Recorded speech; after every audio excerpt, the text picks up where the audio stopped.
La religión demostrada. Los fundamentos de la fe católica ante la razón y la ciencia. Por el Reverendo Padre Hilaire. Tercera verdad. El hombre necesita de una religión. 2. Naturaleza de la religión.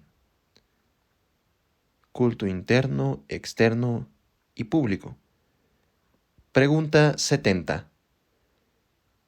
¿Cuáles son los elementos esenciales de toda religión? Respuesta. Hay 3 elementos esenciales que integran el fondo de toda religión. Todas tienen verdades que creer, leyes que guardar y un culto que rendir a Dios. 3 palabras expresan estos 3 elementos: dogma, moral y culto. La religión es el conjunto de los deberes del hombre para con Dios. El hombre debe a su Creador el homenaje de sus diferentes facultades. Debe emplear su inteligencia en conocerle, su voluntad en observar sus leyes, su corazón y su cuerpo en honrarle con un culto conveniente. Tal es la razón íntima de esos 3 elementos esenciales de toda religión. Pregunta 71. ¿Cómo manifiesta el hombre su religión? Respuesta. Las relaciones del hombre con Dios deben traducirse por sentimientos internos y por actos externos que toman el nombre de culto. El culto es el homenaje que una criatura racional rinde a Dios. Consiste en el cumplimiento de todos sus deberes religiosos. Hay 3 clases de cultos: el culto interno, el externo y el público o social. Estos 3 cultos son necesarios. La religión no es una creencia puramente teórica. No basta reconocer la grandeza de Dios y los lazos que nos unen a Él. Debe haber, de parte del hombre, un homenaje real de adoración, de respeto y de amor hacia Dios. Eso es el culto. Debemos honrar, respetar a todas las personas que son superiores a nosotros, ya por sus méritos, ya por su dignidad, ya por su poder. El culto es el honor, el respeto, la alabanza que debemos a Dios. El culto no es otra cosa que el ejercicio o la práctica de la religión que ciertos autores definen. Primero, el culto interno. El culto interno consiste en los homenajes de adoración, de amor, de sumisión, que nuestra alma ofrece a Dios sin manifestarlos exteriormente por actos sensibles. Este culto interno constituye la esencia misma de la religión. Por consiguiente, es tan necesario y tan obligatorio como la religión misma. Un homenaje exterior, cualquiera, que no dimane de los sentimientos del alma, no sería más que una demostración hipócrita, un insulto, no sería un homenaje. Dios es espíritu, y ante todo, quiere adoradores en espíritu y en verdad. El primer acto de culto interno es hacer todas las cosas por amor de Dios. Referirlo todo a Dios es un deber, no solo para las almas piadosas, sino también para todos los hombres que quieran proceder de acuerdo con las leyes de la razón, porque ésta nos dice que, siendo servidores de Dios, debemos hacerlo todo para su gloria. Segundo, el culto externo. El culto externo consiste en manifestar, mediante actos religiosos y sensibles, los sentimientos que tenemos para con Dios. Es la adoración del cuerpo, que junta las manos, se inclina, se posterna, se arrodilla, etc., para proclamar que Dios es su Señor y dueño. Así, la oración vocal, el canto de los salmos e himnos, las posturas y ademanes suplicantes, las ceremonias religiosas, los sacrificios, son actos del culto externo. Estos actos suponen los sentimientos del alma y son, con relación a Dios, las señales de respeto y de amor que un hijo da a su padre.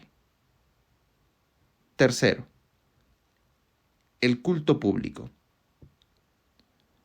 El culto público no es más que el culto externo rendido a Dios no por un simple particular, sino por una familia, por una sociedad, por una nación. Este es el culto social. Ciertos deístas pretenden elevarse por encima de las preocupaciones populares, no aceptando más culto que el del pensamiento y del sentimiento, ni más templo que el de la naturaleza. Tienen, según ellos, la religión en el corazón y rechazan como inútil todo culto externo y público. Nada más falso que esta teoría, conforme se probará en las dos siguientes preguntas. Pregunta 72. ¿Es necesario el culto externo? Respuesta: sí. El culto externo es absolutamente necesario por varios motivos. Primero, el cuerpo es obra de Dios, como el alma. Es justo, por tanto, que el cuerpo tome parte en los homenajes que el hombre tributa a Dios. Segundo, el hombre debe rendir a Dios un culto conforme con su propia naturaleza, y como es natural al hombre expresar, mediante signos sensibles, los sentimientos interiores que experimenta, el culto externo es la expresión necesaria del culto interno. Tercero, el culto externo es un medio de sostener y desarrollar el culto interno. A no ser por las exterioridades de la religión y sus prácticas, la piedad interior desaparecería y nuestra alma no se reuniría nunca a Dios. A. Mediante el culto externo, el hombre rinde a Dios el homenaje de la creación entera, cuyo pontífice es Dios, prosternándose para adorarle, edificando iglesias, adornando santuarios. El hombre asocia la materia al culto del espíritu y, por su intermedio, la creación material rinde a su creador un legítimo homenaje. B. El culto externo es natural al hombre. Este, como hemos visto, es un compuesto de dos sustancias, tan estrechamente unidas entre sí que no puede experimentar sentimientos íntimos sin manifestarlos exteriormente. La palabra, las líneas del rostro, los gestos, expresan naturalmente lo que sucede en el alma del hombre. El hombre no puede, pues, tener verdaderos sentimientos religiosos que vayan dirigidos a Dios si no los manifiesta por medio de oraciones, cánticos y otros actos sensibles. El hombre que vive sin religión exterior demuestra, por eso mismo, que carece de ella en su corazón. ¿Qué hijo penetrado de amor y de respeto para con sus padres no manifiesta su piedad filial? C. Hay más todavía. El culto externo es un medio eficaz para desarrollar el culto interno. El alma, unida al cuerpo, lucha con grandísimas dificultades para elevarse a las cosas espirituales sin el concurso de las cosas sensibles. Ella recibe las impresiones de lo exterior por conducto de los sentidos. La belleza de las ceremonias, los emblemas, el canto, etc., contribuyen a despertar y avivar los sentimientos de religión. Que un hombre deje de arrodillarse ante Dios, que omita la oración vocal, que no frecuente la iglesia, y bien pronto dejará de tener religión en su alma. Lo averigua la experiencia. Con razón se ha dicho, querer reducir la religión a lo puramente espiritual es querer relegarla a un mundo imaginario. Pregunta 73. ¿Es necesario el culto público? Respuesta: sí, el culto público es necesario. Primero, Dios es el creador, el conservador y el dueño de las sociedades y de los individuos. Por estos títulos, las sociedades le deben el homenaje social y, por consiguiente, público de su sumisión. Segundo, el culto público es necesario para dar a los pueblos una idea elevada de la religión y de los deberes que impone. Tercero, es un medio poderoso para conservar y aumentar en todos los hombres el amor a la religión. El ejemplo arrastra, y nada es tan eficaz como el culto público para hacer popular la religión. Fuera de esto, el género humano ha reconocido siempre la necesidad del culto público, como lo prueban las fiestas, los templos, los altares establecidos en todos los pueblos. Primero, Dios ha hecho al hombre sociable. No vive, ni crece, ni se conserva, sino en la sociedad. Sus necesidades, sus facultades, sus inclinaciones, todo en el hombre justifica estas palabras del Creador. No es bueno que el hombre esté solo. De ahí la institución de la familia o sociedad doméstica y también la de la sociedad civil, que no es otra cosa que la prolongación de la familia. Un particular debe adorar a Dios en su corazón y expresar, mediante actos exteriores, los sentimientos de su alma. Su naturaleza lo requiere así. Cada sociedad, compuesta de un cierto número de individuos a los cuales, de entre sí, constituye una persona moral, tiene sus deberes para con Dios, puesto que de él depende como el mismo individuo. Es la divina providencia la que forma y dirige las familias y las sociedades, y las eleva o las deprime, según que sean fieles o no a las leyes divinas. Necesita, pues, la sociedad de un culto público o social para dar gracias a Dios por los bienes que sus miembros reciben en común. El estado social del hombre lo pide. Segundo, sin el culto público, Dios no recibe el debido honor y los hombres no comprenden la importancia de la religión. En la sociedad civil, para infundir respeto a la autoridad, se emplea el culto civil.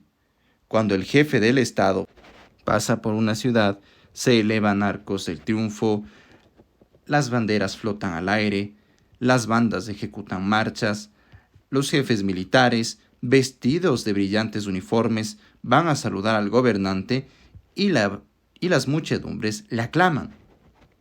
Pues bien, el primer jefe de Estado, el soberano de los soberanos, es Dios. ¿Podrá el hombre negarle aquellos homenajes públicos y solemnes que rinde a sus representantes en la tierra? No, no. El culto público es necesario. Tercero, el culto público es el medio más eficaz para desarrollar los sentimientos religiosos.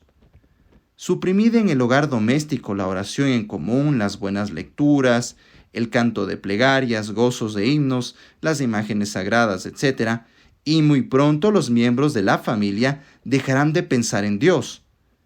Entonces, el hijo pierde el respeto al padre, la hija a la madre, la unión y los afectos y atenciones mutuos dejan de existir. Qué triste y desagradable es una familia sin religión. En la sociedad civil, ¿hay algo más conmovedor que ver reunidos en torno del mismo altar a los gobernantes y a los gobernados, a los grandes y a los pequeños, a los ricos y a los pobres, formando una sola familia arrodillada delante del mismo Padre? El ejemplo ejerce una gran influencia y es sobrenaturalmente eficaz para excitar en el alma el pensamiento y el amor de Dios. Suprimid las iglesias, las asambleas, las fiestas, la solemne voz de las campanas, las cruces erigidas en las plazas, y millones de hombres ya no verán nada que les obligue a decir: he ahí a tus hermanos que piensan en Dios, es menester que tú también pienses en Él. Qué distinta una parroquia piadosa de un barrio impío, donde nada recuerda a Dios y su culto. Si prescindís del culto público, ¿de qué medio os valdréis para moralizar a las masas? ¿Del teatro, de los clubes, de los cafés, de los lugares de orgías? Cerrad las iglesias y las capillas y enseguida os veréis obligados a construir cárceles. Desterrad la religión de las calles y plazas públicas, prohibiendo las procesiones, y no tardarán en verse frecuentadas por otras procesiones de gente, que, por cierto, no es santa. El culto público, por consiguiente, no es tan solo un deber, sino también una cuestión de vida o muerte para toda sociedad doméstica o civil. Pregunta 74. ¿Qué se necesita para el culto externo y público? Respuesta. Para el culto externo y público se necesita la oración, los edificios sagrados, las ceremonias, un sacerdote y días consagrados al culto. Estos 5 elementos se hallan en todos los pueblos. Primero, se necesita la oración. Ella es una parte esencial del culto.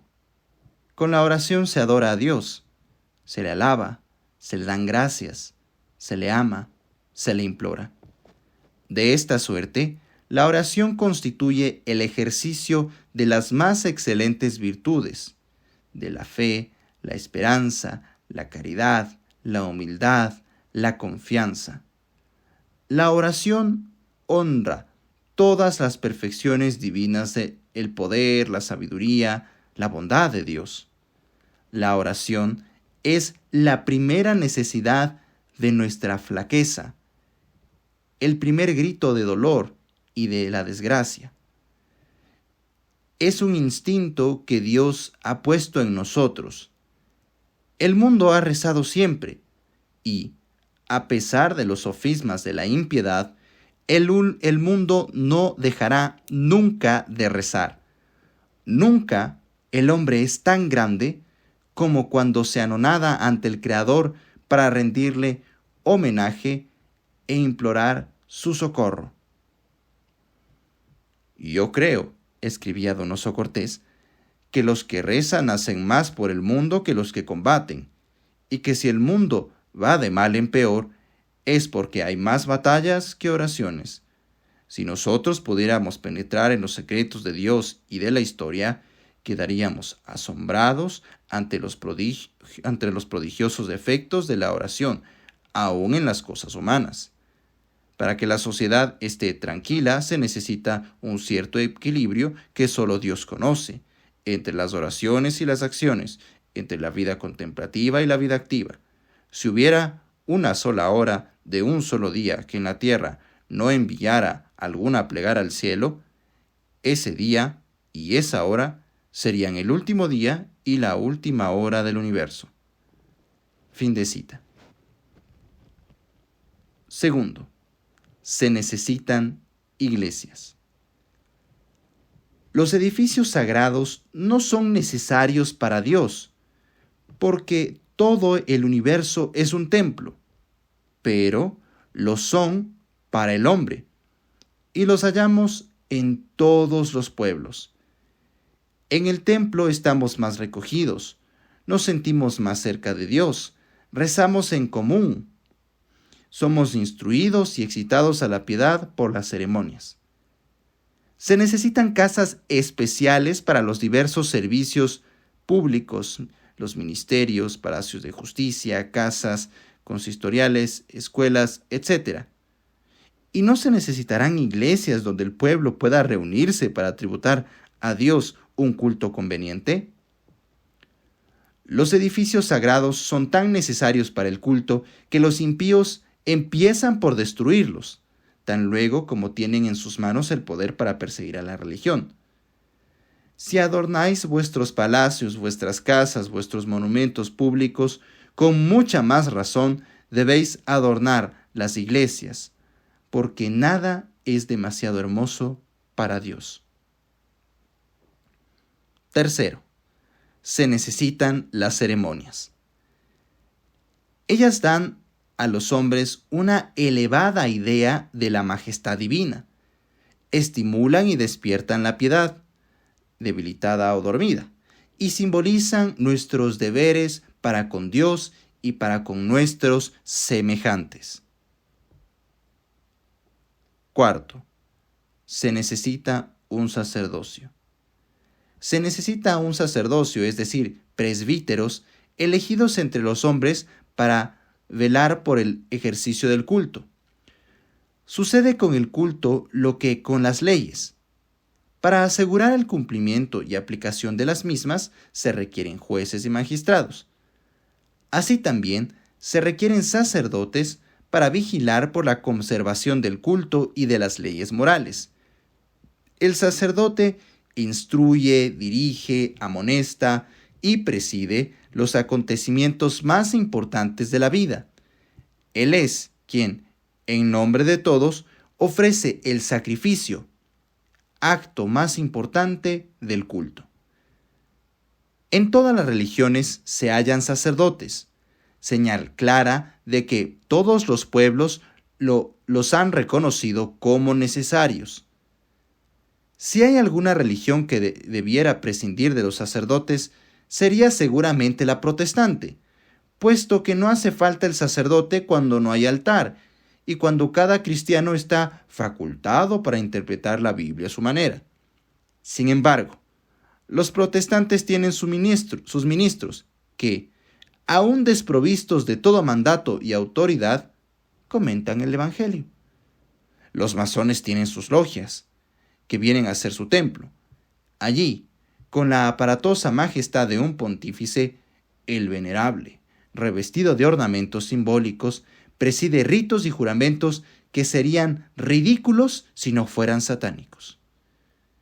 Y los librepensadores proclaman ferozmente a todos los vientos que no quieren culto ni sacerdotes y después inventan el bautismo civil, el matrimonio civil, el entierro civil, el funeral civil, etc., donde en lugar del sacerdote católico está el sacerdote del ateísmo, que parodia la liturgia y las oraciones de la iglesia, este sacerdote del ateísmo. Tan cierto es que los hombres no pueden mudar la naturaleza de las cosas. No hay sociedad sin religión, ni religión sin culto, ni culto sin sacerdotes. Si no se adora a Dios, se adora a Satanás o a sus ídolos. Si no se obedece al sacerdote de Dios, se obedece al sacerdote de Lucifer. Quinto, se necesitan días especialmente consagrados al culto. Así como el hombre debe a Dios una porción del espacio que le consagra edificando templos, también le debe una porción del tiempo que le da consagrando al culto algunos días de fiesta. Todos los pueblos han tenido días festivos en honor a la divinidad, hecho extraño que solo puede explicarse por la revelación primitiva. La división del tiempo en semanas, la santificación de un día en cada 7, es una costumbre constantemente observada en todos los pueblos. La semana, dice el incrédulo Laplace, circula a través de los siglos, y cosa muy digna de notarse es que sea la misma en toda la tierra. El séptimo día se convierte así en el día de Dios y en el día del hombre. Los pueblos cristianos lo llaman domingo. Es el día en que Dios y el hombre se encuentran al pie de los altares y en que se establece entre ellos un santo comercio por el intercambio de plegarias y de gracias. Si no existiera el domingo, el hombre olvidaría que hay un cielo eterno, que debemos ganar, que hay un alma que debemos salvar, un infierno que debemos evitar. ¿Es acaso demasiado pensar en esto un día por semana? Faltando la institución del domingo, los habitantes de un pueblo no se reunirán nunca para alabar a Dios y rendirle culto público y social. El domingo trae aparejadas otras ventajas. Primero, es necesario para el cuerpo humano, porque éste se abatiría luego sin un día de reposo por semana. Segundo, es necesaria la familia, cuyos miembros no pueden reunirse más que ese día para gozar de las ventajas y dulzuras de la vida. Tercero, es necesario a la felicidad social, porque la Iglesia es la única escuela de fraternidad, de concordia y de unión de clases. Por esto, hacer trabajar al obrero el domingo no es solamente un crimen contra Dios, sino también un ultraje a la libertad de conciencia y a la fraternidad social. Faltar a las prácticas del culto público equivale a profesar el ateísmo y la impiedad, además de constituir un grave escándalo para la propia familia y para los conciudadanos del que falta a tan sagrado deber.